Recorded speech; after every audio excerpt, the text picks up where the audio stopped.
Thank you very much. I'm so glad to have a chance to come and meet you tonight. Usually when I do these talks about the history of the museum and where the buildings came from and sort of stories of how they moved, I like to tailor my talk to the community that I'm meeting in. So when I go to the Lima Historical Society, I put the buildings from Lima, and when I go to the Chili Historical Society, I put the buildings from Chili. Unfortunately, and I'm just setting you up right now for disappointment, we never acquired a building from Gates. So we'll talk about Chili, it's neighboring, but just to be prepared when you're like, where is the Gates building? Where is the Gates building? Unfortunately, there isn't one yet. You know, something happens to come up, certainly I'm all ears. But tonight I'll talk to you a little bit, the Genesee Country Museum. How many of you have been to the Genesee Country Museum? Love that. I love to see all of those hands. Some perhaps not as, since fourth grade field trips or wherever, but we are approaching our 50th anniversary next year. Looking forward to an exciting anniversary year, and so this talk will perhaps give a little bit of warm up and encourage you to come back for another visit.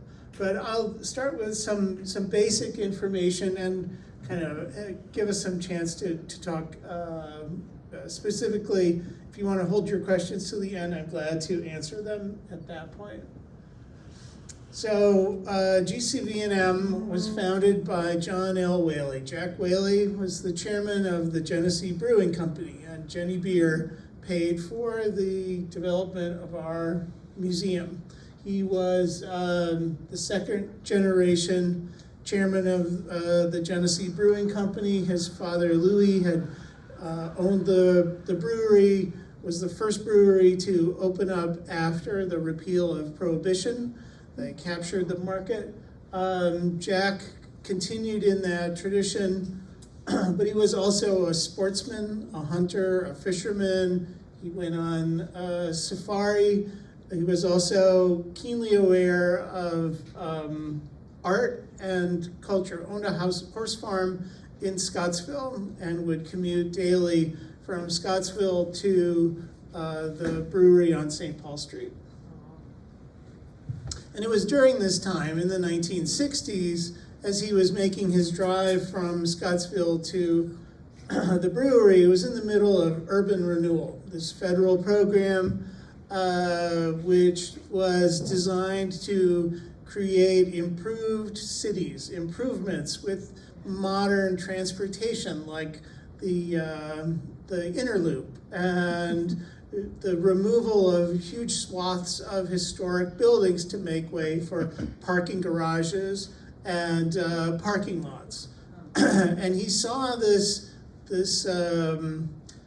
destruction of urban architecture, and he was concerned about the rural architecture as well, and determined to create a museum of the Genesee country, as it was first called. He recruited as a comrade in arms a man named Stuart Bolger, and Stuart was a preservationist. He came from a museum background.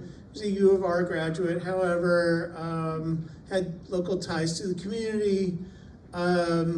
He was hired by the brewery because they did not have a museum structure. He was hired in the marketing department at the brewery, and he said that his first year or two he spent judging and promoting hunting and fishing derbies, all at the same time that he and Jack were conceptualizing what kind of museum they wanted to see. And so they traveled together. They went to other museums, to the Farmers Museum, to Sturbridge, to Mystic, to Black Creek Village, to other living history museums that were accumulations of buildings, and they developed kind of a wish list of the kinds of structures that one would find in a recreated 19th century village. And then Stuart was given the Genesee company car and a Polaroid camera and sent out onto the back roads of Western New York State to try and fulfill this wish list. And we have shoeboxes of old Polaroids of the buildings that never made it, but ones that he would stop. The more dilapidated, the better, the easier to dismantle, to acquire, and if he could, make the case to Jack, then Jack would pay for it. And so by June of 1966, they had developed a wish list of about 30 different kinds of buildings that they would like to try and acquire.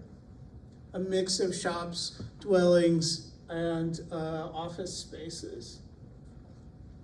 Here's just one of their road trips over 4 days. It took them to Corning Glass Works, Rockwell's department store, which is the nucleus of the Rockwell Museum, Winterthur, Hagley in Delaware, Landis Valley, Hopewell Furnace, Ephrata Cloister, Allentown, Mercer Museum, all in Pennsylvania, and then back up into New York State to Smith's Clove, the Trotting Hall of Fame, and then into Massachusetts. 4 days, punctuated certainly by stops at antique stores and at brewery distributors, places that sold Jenny beer. Sorry to, that gives you the tax write-off along the way.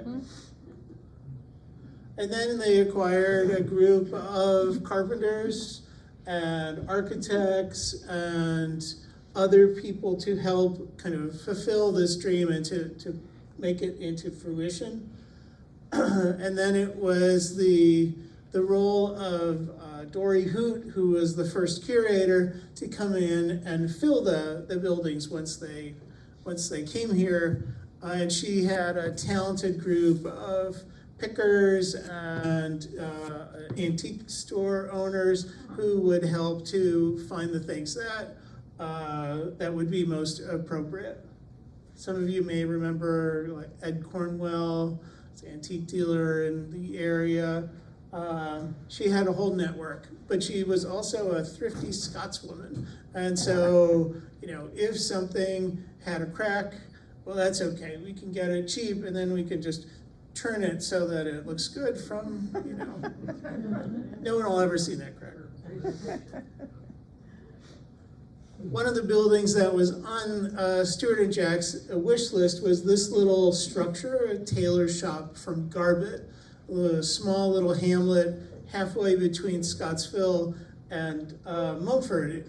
But it was owned by a local kind of hermity fellow who lived in it. Was not interested in seeing it acquired by the museum. So the first building that was acquired was this log structure, the Hetchler House from Scottsville. It actually had been preserved by being encased in clapboards and was actually pretty relatively easy to remove. Take the roof off, it could fit on the back of a truck, and was the first structure to be opened. Vernacular, it's about 1809, very typical of what early settlers would have lived in on their arrival at the Genesee country. Third building, skip the second one. Third building was Hosmer's Inn. They needed a tavern. Every small village needs a tavern. They found Hosmer's Inn kind of being used by a farmer to store grain in. It was halfway in between Avon and Caledonia. And 1818 was used, as I said, to store grain in a way which is really typical of the way they acquired buildings. They negotiated a swap. They would provide the farmer with some stainless steel grain silos if he would give them the building. And so the building came to us in that way. There is a story. I'm not sure if it's actually true or not, but I always like to tell it. So take it with some salt. But I've talked to people who said that when the building was on the truck coming on its way to the museum, they could just watch all the mice jumping off.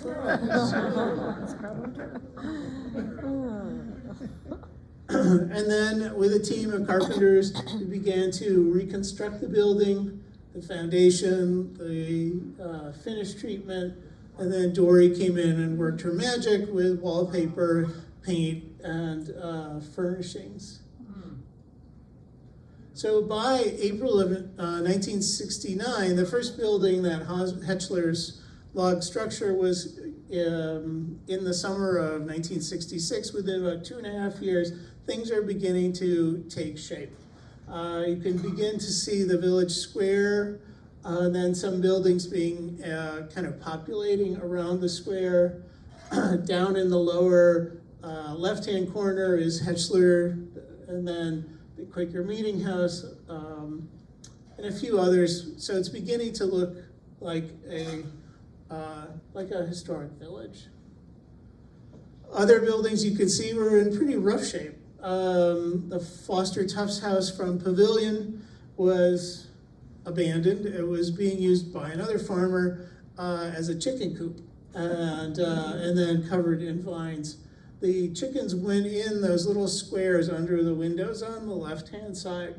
Once the vines were cleared away, they found this really lovely Greek Revival building, and especially with a kind of interesting window over the doorway, which let light into the interior space.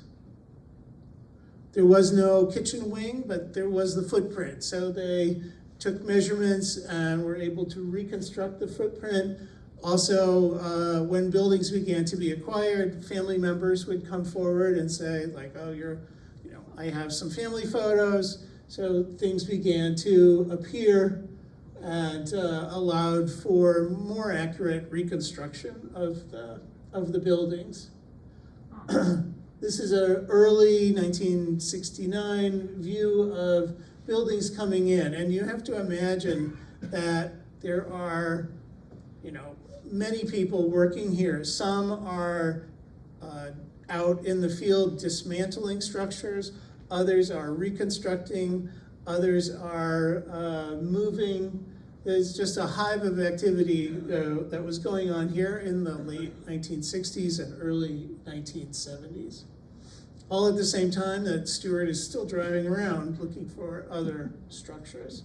So within 5 years of the museum's founding, we had 19 buildings. Wow. Some underway, others in process, others committed, but it was beginning to snowball and look like a growing concern. This is the Humphrey House. Early on, though, however, in the kind of research phase, we could never entirely tell who was the original owner or the original builder. So some of the early records are Morgan, O'Day, Amherst, Humphrey. They don't really know until they could kind of delve in and do the research. This is a very typical, from Lima, a center chimney colonial. You can drive to any New England town and see dozens of these buildings. This was an architectural style transplanted from New England to the Genesee country, and it's one of our earliest buildings, 1797. Cut into pieces, moved on a truck. Depending on how far you had to go, you can take the roof off, you can cut it into different sections. Almost every building has its own kind of origin story about how it got to the museum.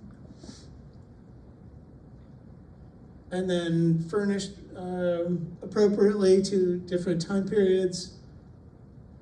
And then we've continued to do research on our structures to find more appropriate and historically accurate paint colors. So we know at kind of in its earliest phase, this was painted an ochre yellow, which is not an uncommon late 18th, early 19th century color scheme, and no shutters. Delancey Stowe from Clyde in Wayne County, he was a lawyer and insurance agent, said he bragged that he had the oldest insurance agency in the country, 1829.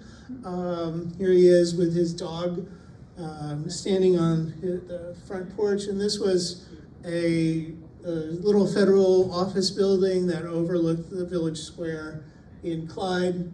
But by the time the museum acquired it, it was being used as an auto garage. The cars would go in the front or in the side. Those were the bays inside of the building. And so really we saved it from deterioration, brought it here, reconstructed using that photograph and other resources, scars on the building and other kind of period appropriate things. We reconstructed, adding those columns back and kind of looking at the interior room arrangement. The Ward Hovey House was just a little farmhouse from Stone Church, right on the edge of Genesee County and Monroe County. And in fact, again, this is the story, was that the county lines straddled the middle of the house. And the owner, who sometimes would get interviewed by the law, the sheriff, would, if the Genesee County Sheriff would come to his house, he would run to the Monroe County side, and when the Monroe County Sheriff would come, he would run to the Genesee County side. Very clever. The dressmaker shop, just a little building, relatively easy to move. It was from the Cooperstown area. This is about the farthest east that they went. They put out feelers, said, 2 other museums, at the Farmers Museum, if you happen to know of a nice little Grecian office building. And they said, yes, there's one in Roseboom, which is a tiny little hamlet in Otsego County, which was acquired for our dressmaker shop. A little more complicated stories. The Livingston Backus House is our only City of Rochester house. And this comes from the Cornhill neighborhood. It was recognized in the 1930s in this photo for its important architectural styles as a Greek Revival structure. It was recorded as part of the Historic American Building Survey, which was a New Deal era, Depression era program to employ unemployed architects to document American structures. It's still in operation today, the HABS program. So they recognized this in the 30s. By the 1950s, it was a girls' school, the Livingston Park Seminary for girls in the 19th century, and through the 1930s. By the 1950s, it was used as a church. And then RIT was expanding its downtown campus in 1951. They wanted to build an ice skating rink right where the house stood. And so the building was slated for demolition. The Rochester Historical Society acquired an interest. A wealthy donor supported the dismantling of the house and the storage of it. 1951, we weren't around till 1966. So they stored these building parts in 5 different warehouses around Rochester, and they wrote to organizations. I have this house, would you like this house? To the Thruway Authority, I have this house, would you like this house? To the Farmers Museum, do you want a house? To the Shelburne Museum. Nobody wanted it until 1971, when they began to hear about this activity that was going on in Mumford, and struck a deal to bring all the parts from 5 different warehouses out to the museum, and then slowly began to assemble them like a big jigsaw puzzle. Luckily, the architect who had overseen the dismantling in 51 was still around in 71 to help to put it back together again. And so pieces went back up, including the interior things like mantelpieces and doorways and doors and windows. It wasn't just the walls.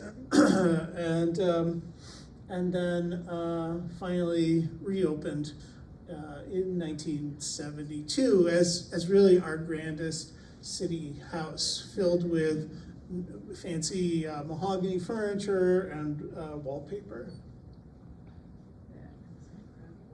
In the early 1970s, they began to go a little further afield. They wanted a church. This is the hamlet of Brooks Grove in Livingston County. It's on its way to Genesee. If you've never been to Brooks Grove, I'm not surprised. You may have, you just may not have known that you were traveling through Brooks Grove. But Micah Brooks in the 19th century was a real estate speculator, and he gave land to the Methodists to build a church. He had his house. He expected that Brooks Grove would be the next great metropolis. However, unfortunately for Mr. Brooks, the railroad didn't go through Brooks Grove, the canal didn't go through Brooks Grove, very little went through Brooks Grove. And so, it remained a hamlet and does still to this day. So we acquired the church, the building next to it, which was the parsonage, and the post office, and we pretty much have cleaned out the hamlet of Brooks Grove. But you can see the condition. That's daylight. You can see on the back wall a gaping hole in the floor. You can see how the conditions.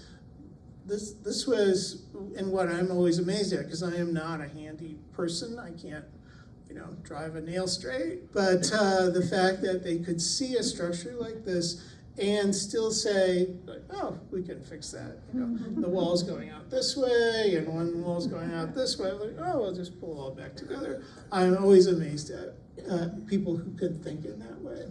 Yeah. Here's the Brooks Grove Church as it came on the back of a flatbed truck. And again, like a jigsaw puzzle, it began to be erected. Wow. Even the bell, the church members had sold the bell to a local Buddhist retreat in Livingston County, and were able to acquire the bell back, so that the bell that you might hear on a visit is in fact the Brooks Grove bell. And it is one of our prized landmarks, great acoustics for concerts and lectures. And weddings, yes, lots of weddings. We also need a general store, the Elte store. Elte is a little hamlet. I don't know how Stuart could find these just by roaming the back roads. But Elte is a little hamlet north of Dundee and Watkins Glen in Schuyler County. And they acquired this general store. You can see it still had the words Elte store written in the cornice. And also the interior. Basically, the storekeeper passed away in 1892, and his widow mothballed the whole place, closed it up, and let it go. So all of the interior furnishings, the shelves, the counters, were still intact. And even in the attic, they found little packages of bills and receipts from the 19th century wrapped up in little red ribbon from the storekeepers. So we know exactly the kinds of goods that were being sold to the residents in Elte. And then there's always a lot of humor involved. So you can see the new prices: eggs, bread, milk, and Jenny. So the McKay House from Caledonia was built by John McKay. He was part of the Scots immigration to Caledonia and Mumford. That's the one, Joyce. He actually was at a time when his other people were living in log houses. He owned the first sawmill and the grist mill, and so he had the contract to mill all of the Scottish settlers' wheat, and he built himself a grand house to show off his wealth. It had been kind of turned into a rental for a while, and was then acquired by the museum and moved overland, which it's only a mile away. I'm sure we can just bring it across the fields, which was a terrible idea because they got bogged down. And but they did manage to get it here and reconstruct it. Wow. And the great part about the McKay house is that it came with McKays. It came with Jack and Betty McKay, who were descendants. They, for a long time, were interpreters in the house and in the Elte store. So just a great experience to be able to have a tour of the McKay house from an actual McKay. Then the last building that we acquired before opening in 1976, so they acquired buildings for 10 years before they decided to finally open the doors, was this toll house from Lima. And it had already been dismantled. It was actually in the process of being sold to a couple to use as a garden house, and Stuart swooped in with a big check and derailed that sale because it was such an important building to have at the museum. Mr. Bolger returned to Lima in search of the toll house. He located the old building in bits and pieces, neatly taken apart by a young couple in Brockport, who fancied it as a project for restoration. After careful negotiation, the directors secured the building, and it thus became the last structure to be added to the village before the bicentennial year opening. I should also say that a lot of these transactions were lubricated by cases of Genesee beer. It helps to grease the wheels of any kind of negotiation. And it was a never-ending supply.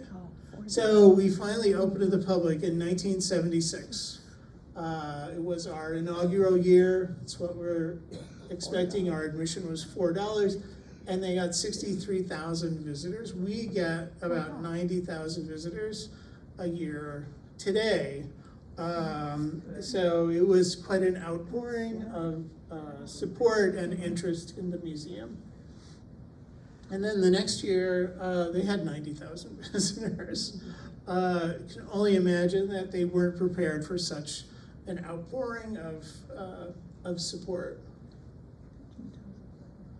And then later they acquired more buildings. People began to come to them with buildings to acquire. Father Murphy from the St. Fian's Catholic Church in Chilai begged Stuart. The St. Fian's had merged with St. Pius.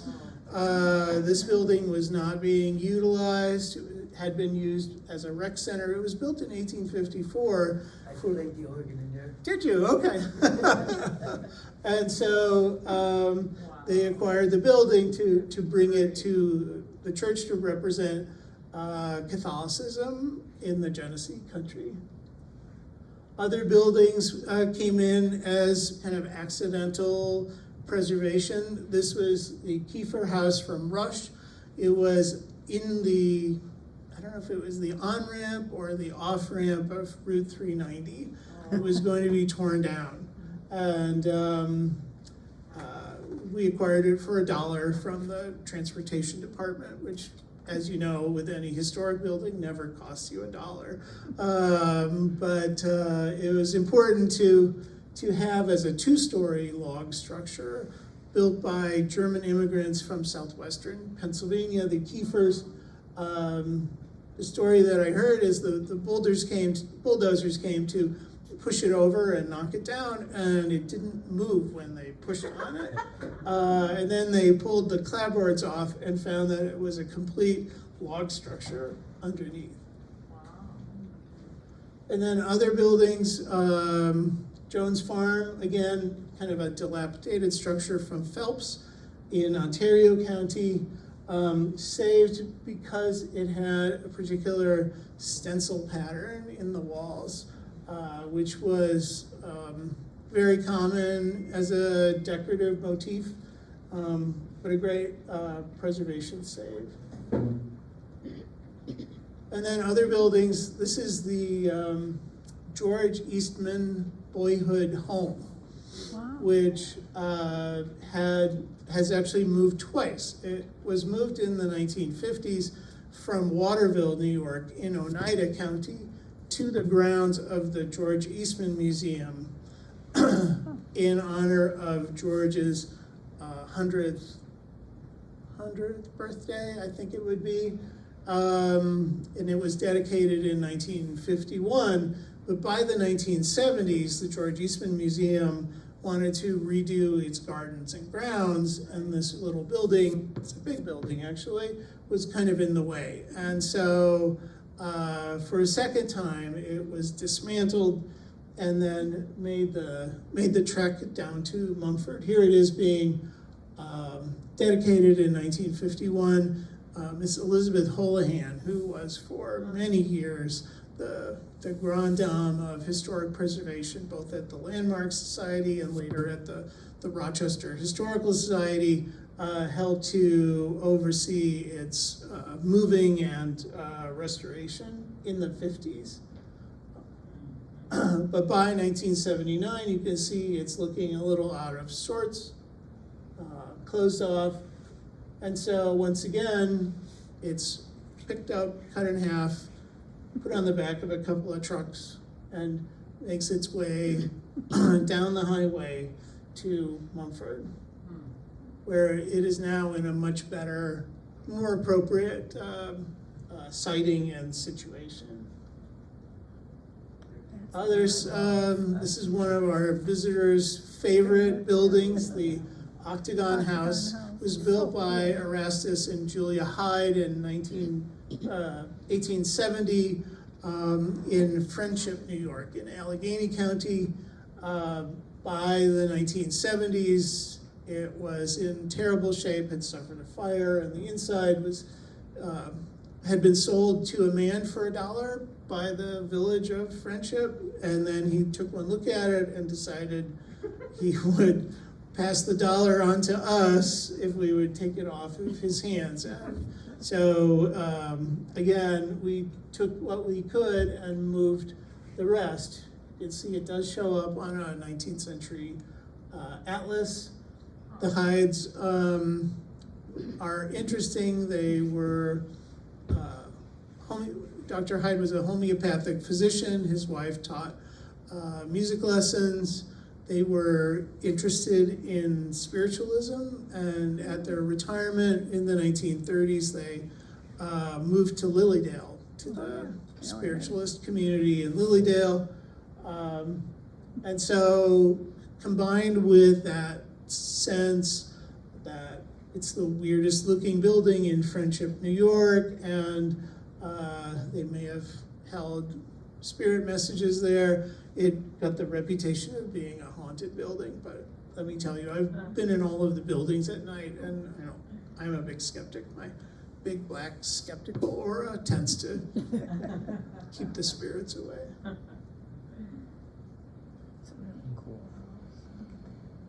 And then we, again, did paint analysis to find out what the period appropriate color schemes of the 1870s would be. And here we get to our Chili building, in case you're interested, is the Hop House, a really unusual structure that used to dot the landscape.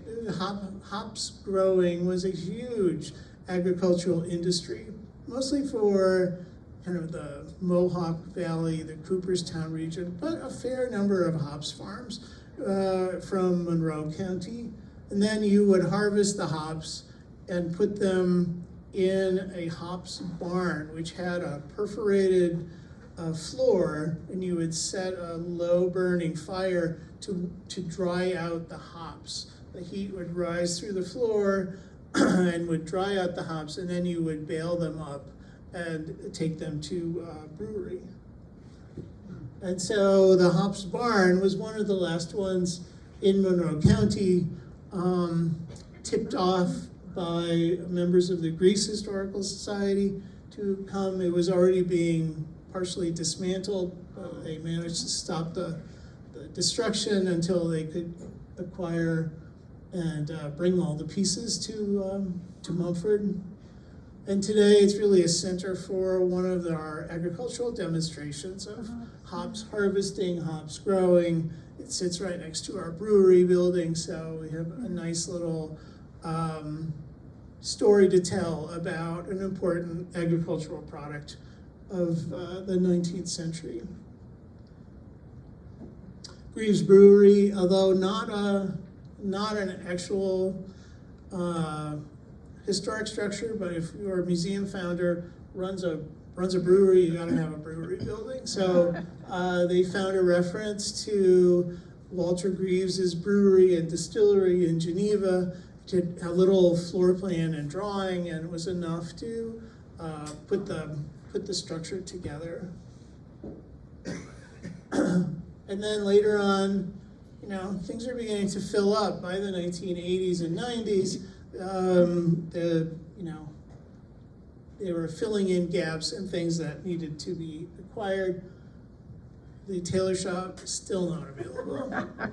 Stuart would check in every once in a while. The guy would shoo him away. He was not interested in selling. But he lived in this house. It's a 2-room building. Would not sell. So some of the other buildings they wanted to acquire, the land office from Alloway in Wayne County. Land offices were kind of like real estate offices. And this one was Henry Tower acquired thousands of acres of land, and then he parceled them off. It was the way he made his money. And so this structure tells us an important part about the settlement of the Genesee country. It was a building that Stuart really wanted.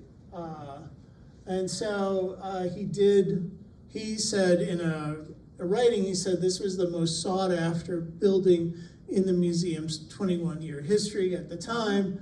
And he kept going back and talking to the owner. The guy did not want to sell. And he said, I named them a price, as you tend to do when you don't want to sell something. You name like a sky-high price.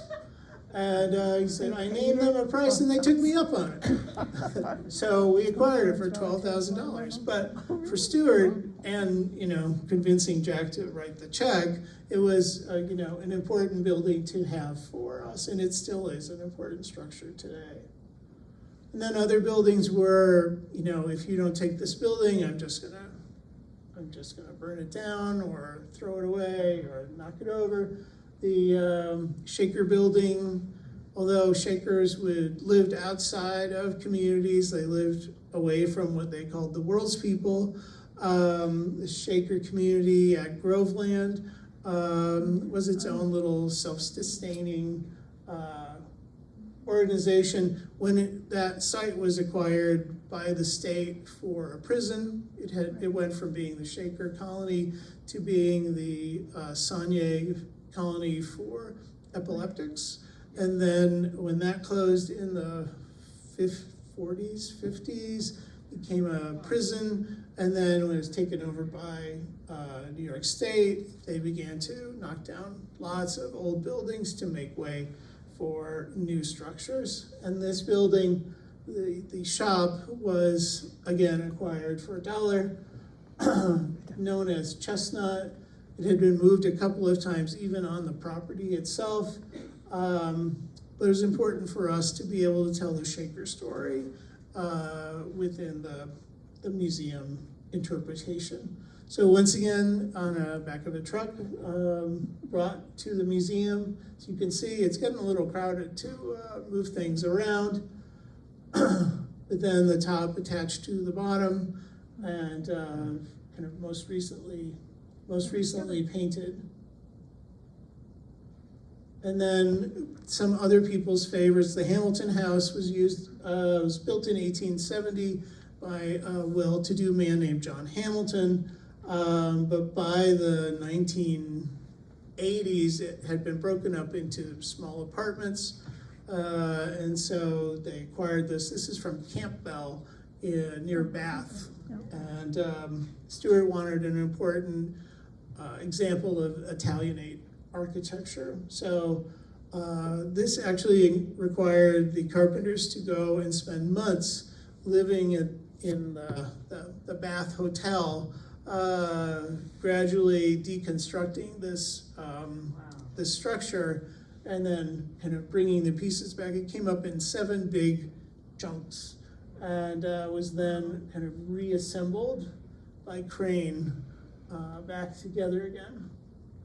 But by the 1993, Jack Wehle passes away, and the checks stop being written. So, I joined the staff in 1996, and the only structure I had a hand in all of my time there is one really fantastic outhouse behind the Octagon House, but that's my swan song of the museum is the Octagon outhouse. And Stewart continued to be active with the staff right up until his passing in 2011. So he was there, he was telling our stories, and there was a little flurry of donations that came in around the 25th anniversary that allowed to kind of fulfill some of those things on that almost 35-year-old wish list. So one of them was an opera house. We say opera house, it wasn't really an opera house, it was a community center and hall, sometimes opera, sometimes elocution, sometimes circuses and temperance lectures and other things going on, but it was a community gathering place. And Davis Hall from South Butler filled that bill. And so they acquired Davis Hall. What was remarkable about it was the second floor was a stage, and then Mr. Davis had artisans come in from Rochester in 1912 and do hand-painted wallpaper throughout the second floor of his hall. And so you didn't want to cut it into pieces and to disturb all of that original wallpaper and plaster. So what they did, most extraordinary, was to cut it lengthwise. So they cut it in half and then pulled out the bottom section and brought it to Mumford, and then lowered the top section onto a truck and brought that to Mumford as well, and then put them all back together again. But you can see you wanted to preserve as much of the original material as possible, and there certainly was enough to tell you to reconstruct the plaster painting and the other decoration that was missing. And then finally, word came that the fellow in the tailor shop had passed away. And I can only imagine how quickly they drove the 7 miles to Garbett with a checkbook in their hand.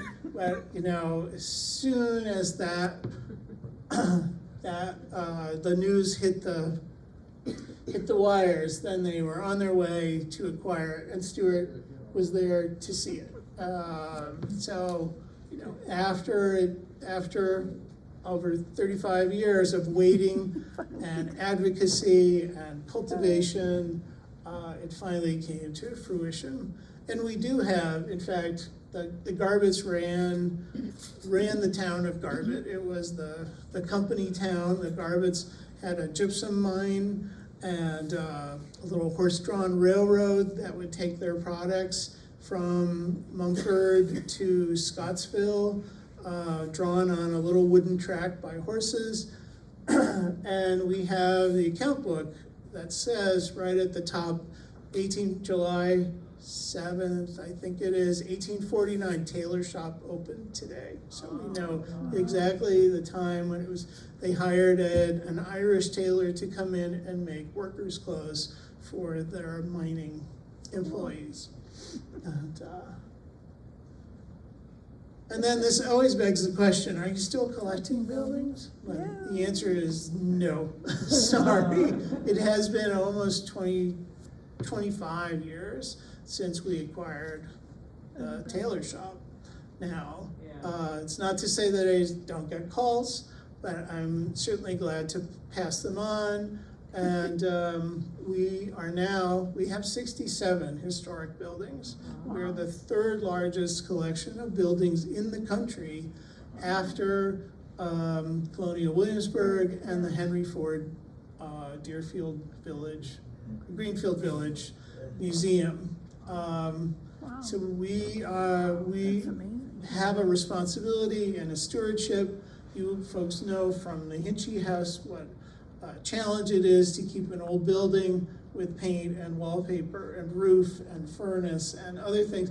We have 67 buildings where we're trying to do all of those things. So we're not acquiring new structures, but we're always recommending that they stay in their communities, that they be appreciated by the people who live around them. So what are we doing? We are responsible stewards for our collections. We are repurposing some of the buildings that were just look-ins into more active buildings. We repurposed a physician's office into a confectionery using our research. We are adding and telling diverse stories, researching the people who owned and lived in these structures to tell their stories, and preparing ourselves for our 50th anniversary and then what lies ahead in 2026 and beyond. So this gives you a little bit of a backstory of what we've done so far, and encourages you to come visit again and to see where we go from here. So thank you so much for coming out tonight.